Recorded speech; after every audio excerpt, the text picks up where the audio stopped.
कहानी परिवार। हर रात की तरह आज भी मैं देर रात घर पहुंचा। हमेशा से कोई भी गलत आदत ना होने के कारण कॉलोनी में कोई भी मुझे देर रात आने पर गलत नज़र से नहीं देखता था। मैं हमेशा इस बात को लेकर गर्व करता कि लोग अपने बच्चों को मेरी उपलब्धियों का उदाहरण देकर अच्छा पढ़ने लिखने की सलाह देते हैं। खैर, यही सब सोचते हुए मैंने अपनी चाबी से घर का दरवाज़ा खोला। हालांकि मुझे पता था कि जब तक मैं घर नहीं पहुंचता तब तक दीप्ति को नींद नहीं आती थी। पर मैं अपने अपने 5 साल के बेटे चिंटू को नींद से नहीं जगाना चाहता था।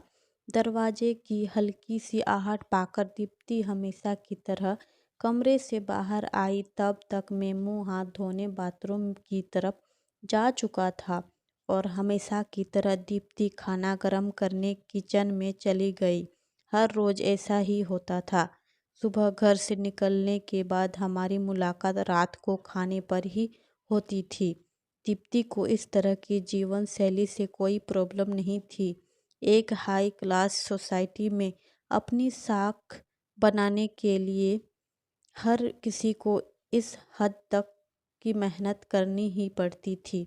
चिंटू सो गया। खाना खाते हुए मैंने दीप्ति से पूछा, हाँ, काफ़ी देर से आपका इंतज़ार कर रहा था, लेकिन फिर इंतज़ार करते करते ही सो गया। दीप्ति ने शिकायत भरे लफ्ज़ों से कहा, लेकिन हर बार की तरह मैंने मुस्कुराकर बात को टाल दिया। अगली सुबह रात को देर से सोने के कारण हर रोज़ मैं सुबह देर से ही उठता था, लेकिन जब तक मैं उठता तब तक चिंटू स्कूल चला जाता था। चिंटू की हमेशा शिकायत रहती कि मैं उसे कभी बाहर घुमाने नहीं ले जाता और शायद इसी बात को लेकर वह मुझसे नाराज़ भी था। हमेशा की तरह मैंने उठकर दीप्ति को आवाज़ लगाई और बाथरूम में घुस गया। थोड़ी देर में ही दीप्ति नहाने के लिए गर्म पानी ले आई। तुम नहीं होती तो मेरा क्या होता। हमेशा की तरह मैंने पानी की बाल्टी लेते हुए अपना घिसा पिटा डायलॉग मारा और हमेशा की तरह ही दीप्ति मुस्कुराते हुए खाने की तैयारी करने किचन में चली गई। खैर, ऑफिस के लिए तैयार होकर जब मैं डिनर टेबल पर आया तो चिंटू मुंह फुलाए बैठा था। क्या बात है जनाब, आज स्कूल नहीं गए? मैंने प्यार से चिंटू के बालों पर हाथ घुमाते हुए बोला। आज संडे है, चिंटू ने गुस्से भरी आवाज़ से कहा।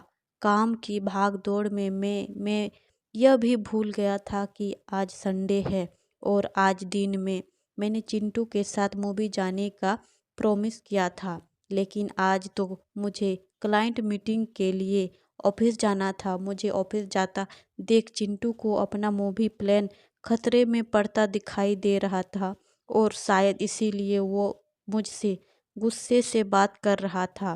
पापा, आप एक घंटे कितने पैसे कमा लेते हो? अचानक चिंटू ने पूछा। चिंटू ने पहले कभी इस रवैये से मुझसे बात नहीं की थी। शायद गुस्से में उसने ऐसा कह दिया। लगभग 1,000 रुपये, मैंने कहा।